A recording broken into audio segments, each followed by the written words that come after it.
Bem, pessoal, essa é a continuação da nossa aula de análise das estruturas 2, método da rigidez.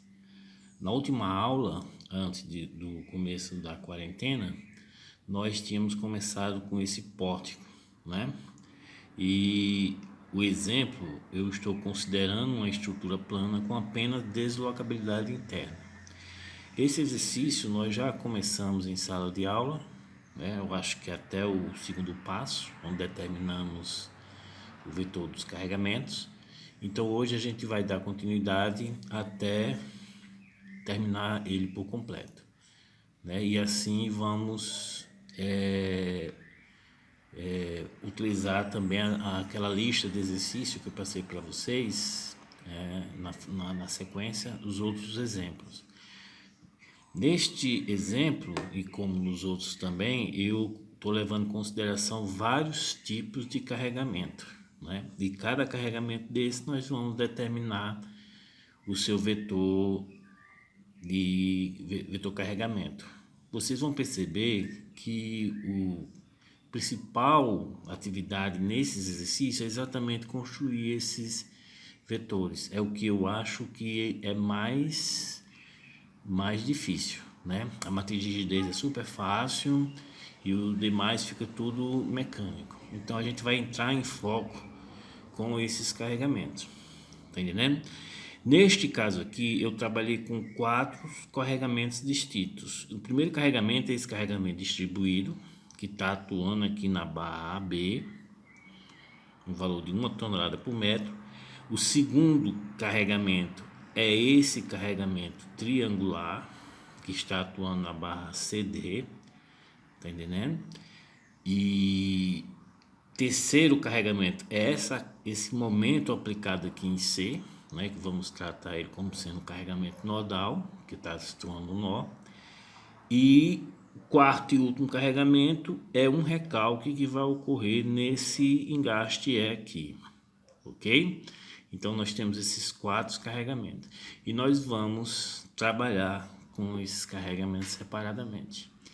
É interessante colocar também que neste exemplo eu coloquei uma rigidez maior para essa barra CD, ou seja, ela é mais rígida que a demais, ou seja, ela tem o dobro da inércia, né? Então é um caso que vocês têm que ter cuidado, né, com relação a essas características físicas e geométricas da estrutura. Sabendo isso, beleza, a gente pode dar prosseguimento para a nossa segunda etapa, que é determinar o sistema de referência para essa estrutura, ok?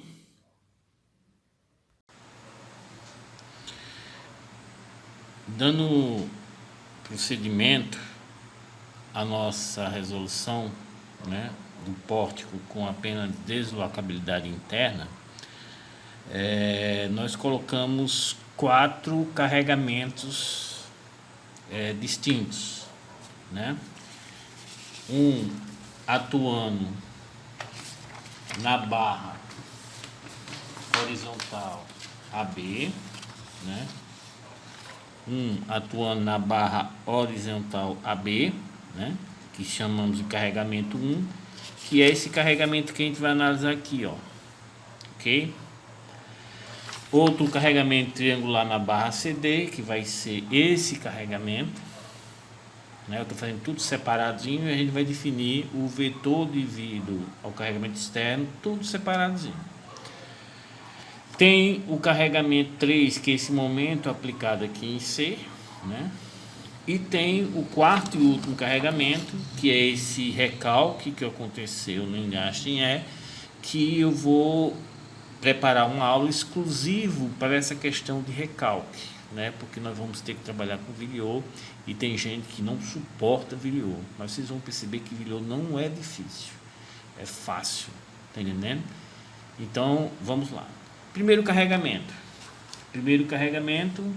é esse carregamento que está atuando na barra AB. Perceba que no nosso sistema de referência que nós definimos, aqui em B, ele tem uma chapa. Então a chapa impede rotação. Então aqui nós vamos tratar como sendo o que, pessoal? Um engaste. Ok? Então um engaste. Então eu tenho essa situação aqui, ó. Essa situação,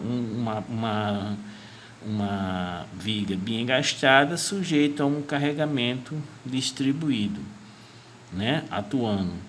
Então nós sabemos, é só pegar em qualquer tabelinha, né? Por isso que eu forneci a tabelinha do professor Libânio, porque ele tem vários tipos de carregamento. Então quando eu tenho essa situação com uma barra bem engastada sujeita a um carregamento uniforme distribuído, irá ocorrer uma reação aqui, ó, olha a reação, ó, vou falando reação, a reação a esse carregamento, que é dado por quem? QL ao quadrado sobre 12, né? Tanto aqui como aqui, ó, QL ao quadrado sobre 12, né? Então, para uma viga bem engastada sujeito a um carregamento distribuído, essas são as reações de momento. Aí você pode perguntar, professor, e de força? A reação de força é QL sobre 2. Mesma coisa aqui, ó, QL sobre 2. Mas eu não tenho preocupação com força, por quê? Porque no meu sistema de referência eu não coloquei apoio. Eu só coloquei o que? Placas. Então, não tem apoio. Então, se tivesse um apoio, apoio ele capta o que? Força. Chapa, ele capta o que? Momento. Então, como só tem chapa em um, que é o nó B, e a chapa 2, que é o nó C, eu não vou ficar preocupado com força, somente com momento. Então, perceba, pessoal, que neste caso aqui, ó, nesse caso aqui em B, está localizado que chapa? A chapa 1, né? Então, eu tenho uma reação aqui, que é uma reação o quê? QL ao quadrado sobre 12, ok?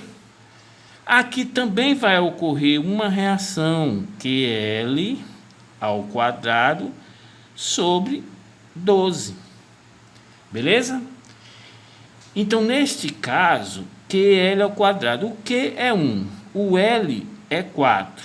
Então, fica 16 dividido por 12. Está entendendo? Que nesse caso vai ser o quê? 1,333. Vou colocar uma dízima aqui. Da mesma forma, nesse outro canto aqui, que vai ser 1,333, uma dízima.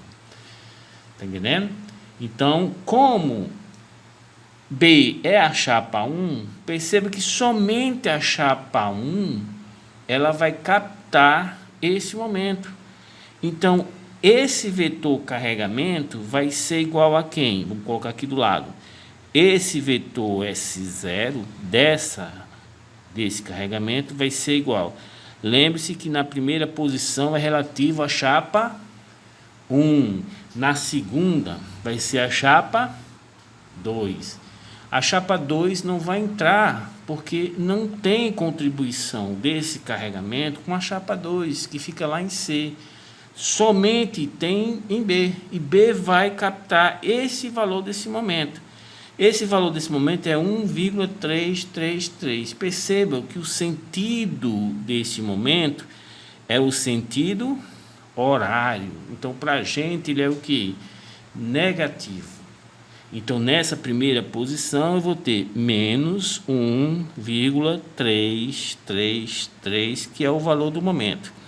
Na segunda posição, que é relativo à chapa 2, que fica lá em C, o valor do esforço provocado por esse carregamento distribuído não tem contribuição, então vai ser 0. Então, este aqui é o vetor carregamento proveniente desta barra AB, ou seja, desse carregamento uniforme atribuído nessa barra, ok? A segunda barra, que é a barra 2, nós temos um carregamento distribuído. E esse carregamento distribuído está na barra CD. Note que é o contrário desse caso. O C, como é uma chapa, eu vou tratar aqui como sendo o quê? Um engaste. Então, ele vai receber uma contribuição de momento com relação a engaste. Ok? Então, eu vou ter que ficar preocupado com relação ao momento. Então, a reação, note que eu sempre vou falar reação. A reação a esse carregamento é um momento neste sentido. E o valor desse momento? Aí você vai dizer, professor, agora está um carregamento triangular. Por isso que eu coloquei para vocês a tabela do professor Libânio, né? Que tem essa situação aqui, ó. Ok? Ó, um carregamento distribuído na forma triangular, ok? E eu tenho engaste e apoio. Perceba que o triângulo aqui, ó, a maior intensidade do carregamento distribuído está atuando aonde? Aqui, ok? No engaste. Então, engaste com engaste, que é relativo a essa situação, tá vendo? Ó, engaste com maior carregamento, ó, engaste com maior carregamento. Então, e apoio no outro lado, ó, apoio no outro lado. Nota que isso aqui está ao contrário disso aqui, pessoal. Essa tabelinha você tem que ficar bastante familiarizado com ela, porque ela é muito fácil de vocês se enrolarem na coisa, tá entendendo? Mas não é difícil, é só ter atenção. Como eu tenho a maior intensidade do carregamento atuando aqui, que nesse caso é o engaste, então o valor do momento é quanto? P L ao quadrado sobre 15. Então o valor desse carregamento é P L ao quadrado sobre 15, ok? P é o maior intensidade do carregamento distribuído, nesse caso vai ser 2, então vai ser 2 vezes 2 ao quadrado, então 2 vezes 4, 8, dividido por 15, ok? Como eu esqueci a minha calculadora, eu vou colocar na forma que vocês já tem isso no caderno, nós já resolvemos isso aqui. E como eu sou marinheiro de primeira viagem com relação a essa ensino à distância, esqueci a calculadora que está ali do lado, mas eu não vou, para não ficar feio, eu vou colocar como carregamento, o vetor carregamento, S0, em caso vocês façam um cálculozinho aí, ó. Vai ser igual a quem? Vamos lá, primeira posição. A primeira posição é a chapa 1, que está lá em B. Note que aqui não tem um B, eu tenho um C e D. Diferentemente desse caso aqui, que eu tinha B. Então, ele captou esse 1,3. Nesse caso, o B, ó, tá...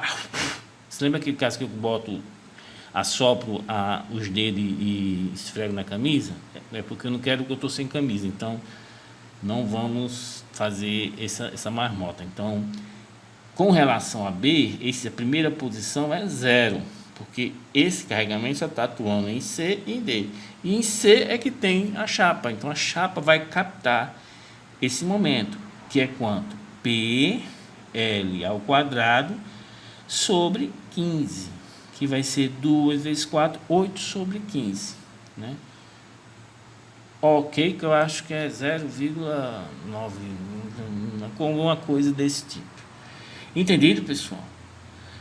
Pronto. O terceiro carregamento é um momento aplicado em C. Como o C, pessoal, ele é um nó, nesse momento está atuando em cima desse nó onde tem uma chapa, então nós chamamos esse caso de carga nodal. Então, essa chapa vai anular esse carregamento. Então, se eu aplico um momento de 5 toneladas-metro no sentido anti-horário, a reação dessa chapa em C, que aqui vai ter uma chapa, ó, vai ser um momento com a mesma intensidade, a mesma direção, mas sentido o quê? Contrário. Ou seja, como eu apliquei um momento no sentido anti-horário, a minha reação vai ser no sentido horário, né?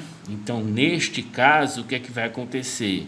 O meu vetor S0, ele vai ser igual a quem? Primeira posição é B. Opa, mas está aplicado em C, e é uma carga nodal, né? E lá na frente, pessoal, vocês vão ter que ter um cuidado com relação a esse momento aplicado, porque tem vezes que ele não é uma carga nodal. Ele passa a ser uma carga nodal porque naquele nó que ele está sendo aplicado tem uma chapa. Então essa chapa vai anular com a mesma intensidade, a mesma direção, mas sentido contrário, tá entendendo? Então, nesse caso, eu vou ter o que? 5 no sentido horário, que é a reação. Note que eu estou sempre trabalhando com o quê? Com a reação a esse momento aplicado. Então, nesse caso, o meu vetor S0 vai ser quanto? 0 e menos 5. Ok? Então, está definido o vetor carregamento devido a essa carga 3, esse CAR 3 que eu coloquei, C3 aqui que eu coloquei. Ok, pessoal? Pronto. A próxima vai ser esse recalque. Como o recalque ele é mais, não sei, vocês têm um trauma com relação ao Villiot, então vou pegar uma parte dessa aula e trabalhar apenas com esse CAR 4 que vai ser a próxima aula. Ok? Beleza? Então, fui. Dê uma apertada aí dizendo que gostei e tchau para vocês. Bem, pessoal, conforme havíamos combinado, onde eu iria determinar o vetor carga devido ao recalque do engaste né? Mas antes de nós entrarmos, tá tudo sujo, agora espalhou foi tudo. Pronto. Antes de nós entrarmos no Villiot, né, vamos mostrar aquela tabelinha, né, que eu chamo a tabelinha da Rebeca não, da Ingrid, que é essa aqui, né, que vocês têm que ter o conhecimento dela, né, até no velório de vocês deitaram se eu perguntar qual é o esforço para ter, então essa tabelinha, pessoal, vocês têm que. Mas vocês vão perceber que quando vocês começam a resolver exercício, o que é que vai acontecer? Ela vai ficar obsoleta, você já sabe os valores dos esforços necessários para ter uma certa deformação, ok? Essa tabelinha aqui, ela é dada de acordo com a deformação. Nesse caso aqui eu tenho rotação, né? Perceba que todos os dois são rotação. E aqui eu tenho a deflexão. Então, em todos os dois casos de deformações, eu tenho deflexão. Para esta coluna aqui, eu tenho por caso de uma viga bem engastada, ou seja, engaste, como está visto aqui, né? Engaste. E essa aqui para o caso de engaste e rótulo, ok? Então, quando eu precisar dessa tabelinha, eu pego ela, né? Se não cair de novo tudo, e a gente pega os valores necessários para a resolução do nosso exercício, né? Então, vamos trabalhar com o Villiot do carregamento 4, né? Ok? Que aconteceu nesse pórtico, ou seja, o carregamento 4 diz que o ele desceu, né, ó, de cima para baixo, de 10 a menos 4 metros, ok? E depois ele deslocou da esquerda para a direita, também de 10 a menos 4 metros. Então, nós vamos determinar o vetor carregamento proveniente desse recalque. Ou seja, o recalque ele só gera vetor de carregamento. Ele não altera em nada na matriz de rigidez. Beleza? Então, vamos lá. O método de Villiot, pessoal, é um método gráfico, né? É um diagrama que você estabelece através de deslocamento relativo. Ou seja, o quanto um nó se deslocou em relação a outro. Quando você consegue construir esse diagrama, você consegue colocar uma configuração deformada. E, através da tabela anterior que nós mostramos, você consegue ver quais são os esforços para ter aquela configuração deformada, né? Então, vamos trabalhar com o Villiot. No início, pessoal, então, note que o Villiot é um deslocamento relativo. Então, no início, todos os nós estão paradinhos. Ou seja, eu vou estabelecer aqui uma origem, 0, ok? Aonde todos os nós, quando não ocorrem um recalque, todos os nós vão permanecer na posição inicial. Então, nessa origem, estão todos os nós, A, B, C, D. Todos estão lá, porque a relação do A com o B, com o C, com o D é zero. Eles não se deslocaram em relação, então estão todos na mesma posição. O B continua no mesmo lugar e o A também continua no mesmo lugar. Agora, quando o E, né, e o E também, né, no início, o E também. Quando o E, ele inventa de descer para cá, de 10 a menos 4 metros, ou seja, 10 a menos 4 metros, e depois desloca para cá, também de 10 a menos 4 metros. O que é que vai acontecer? Quando o E ele sai daqui e desce e vem para cá, então o que acontece? O A permanece no mesmo canto. O A permanece no mesmo canto. Por quê? Porque o A é uma vinculação, é um engaste, ele não vai sair do canto. O D também é uma vinculação, ele não vai sair do canto. Mas aí acontece o B e o C. Para onde diabo foi o B e o C? Então esse B e C eles somem. Vou até apagar aqui, ó, bem bonitinho. O B e o C somam, né? Nós só sabemos quem? O A e o D. O E, ele veio para onde? Eu também saiu daqui. O E foi o que recalcou. Então ele veio para onde? Veio para cá. A gente vai chamar aqui de E'. Então o que é que falta a gente saber? Para onde diabo, borrachinha ruim da volta. Para onde diabo foi o B, ok? Eu não sei para onde B foi. E para onde diabo foi o C. Perceba que nesse caso aqui específico, o Villiot é muito simples, né? Por quê?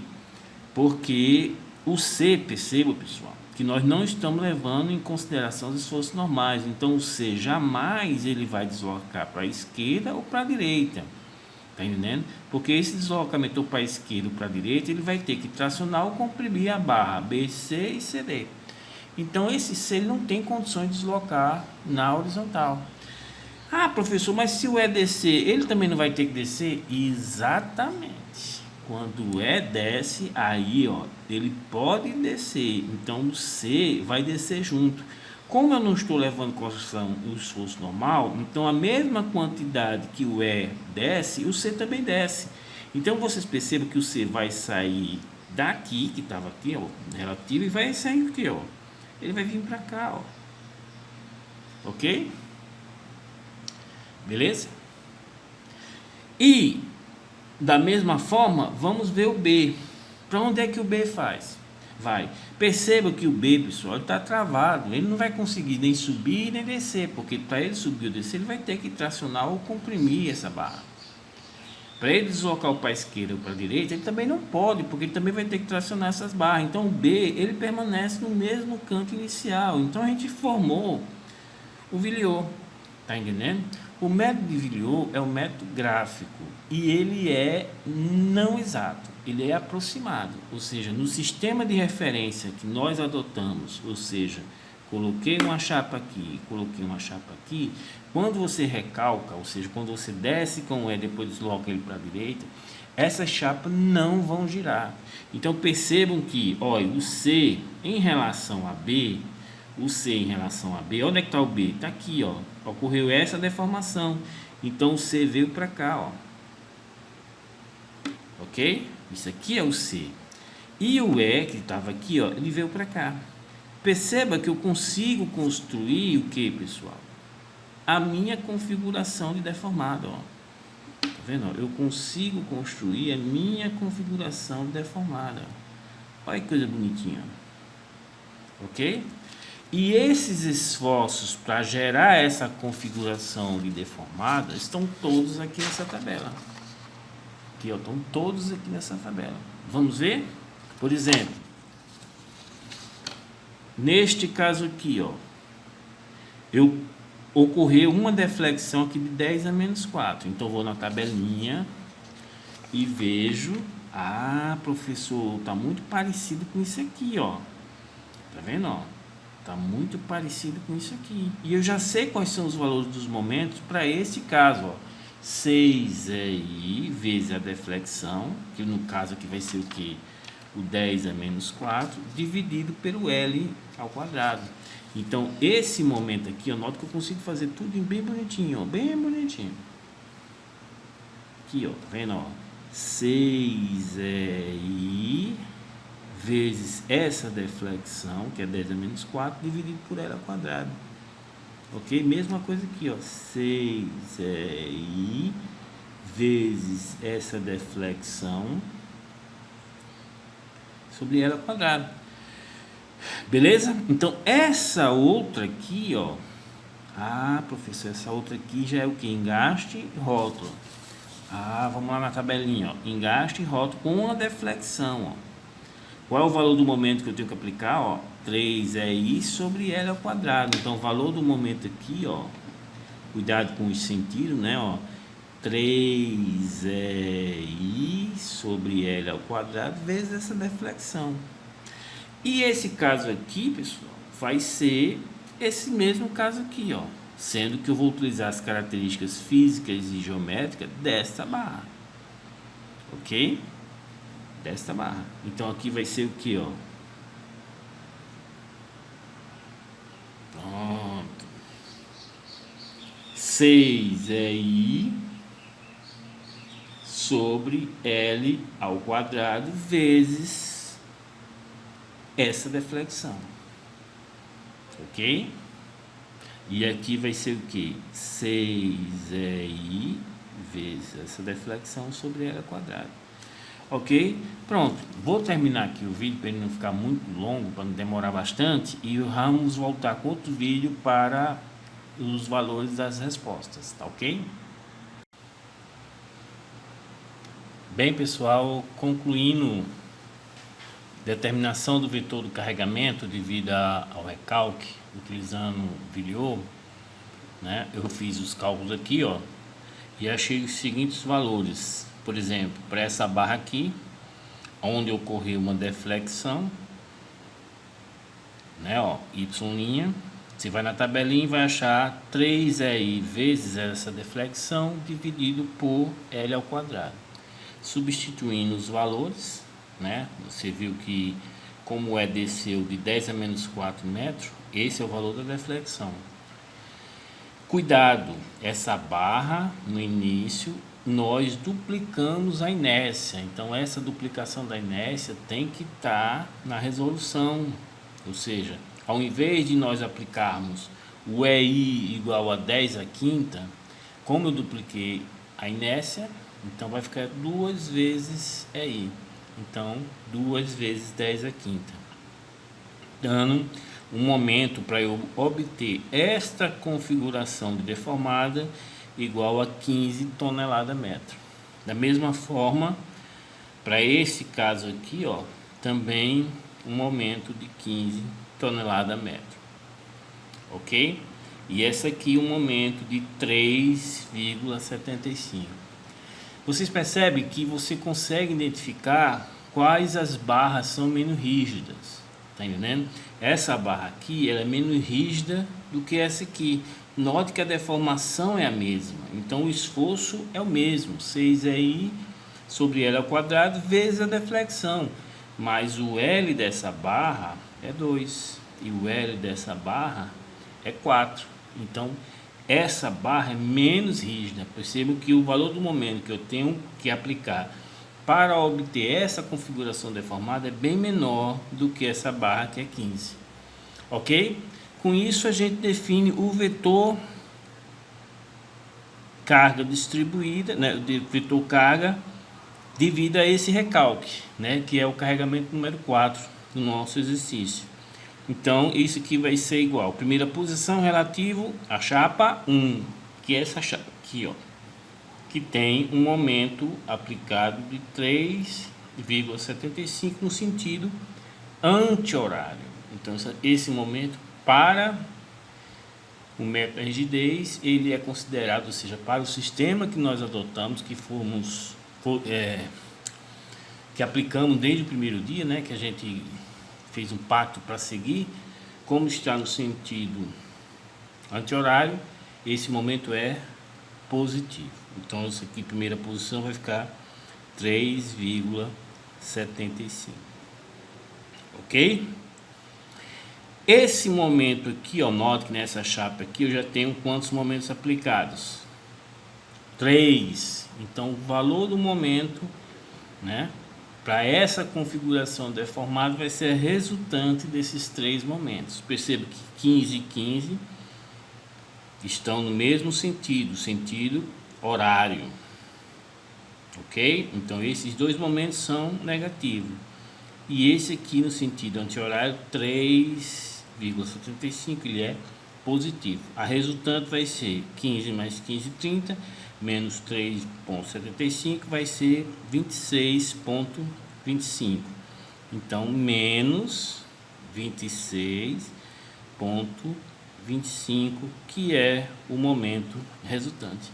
Esse aqui é o vetor carregamento proveniente deste recalque que aconteceu em E.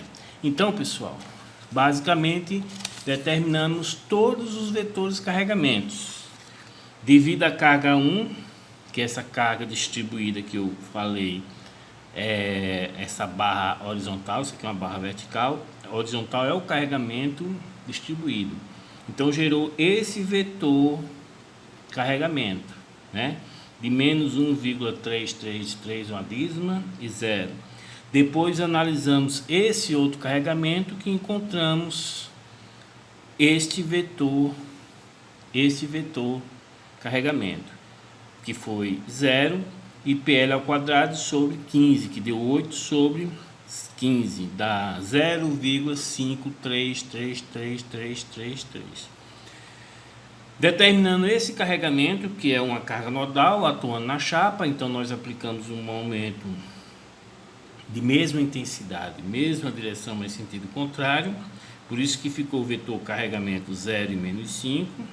E por último, o que a gente acabou de fazer agora é devido ao recalque, né, que deu este vetor carregamento. Ok, pessoal? Então nós temos todos os carregamentos com os seus respectivos vetores devido a ele determinado. Então vamos resolver nossos exercícios. Então já estamos com o vetor carregamento, só falta agora o que? A matriz de rigidez. Ah, professor, qual é o carregamento que eu vou utilizar? Qualquer um, ou você pode usar cada um separadamente, ou você pode fazer combinações de carregamento. Ou seja, se eu quero analisar esse carregamento distribuído com esse recalque, é só eu somar os vetores carregamentos. Ok? Entendido? Espero que sim. Então, preparem essa estrutura no F2. Então, o que é que vocês vão fazer? Vão fazer 5 estruturas dessa, e depois vocês vão aplicar em cada uma um carregamento específico. Esse carregamento distribuído, esse triangular, esse momento e esse recalque. E depois vocês fazem 2 estruturas, né, onde vocês vão fazer combinações. Esse com esse, ou esse com esse, ou esse com esse, ou se não todos, né, para a gente comparar nosso resultado. Ok? Com o F2. Então façam essa atividade. Bota essa estrutura no F2. Se tiver dúvida, mande recado para mim, que por caso eu posso até tentar fazer, não sei como é que eu vou fazer uma aula de F2 aqui nesse meu estúdio de última geração. Ok? Então, até a próxima aula. Tchau!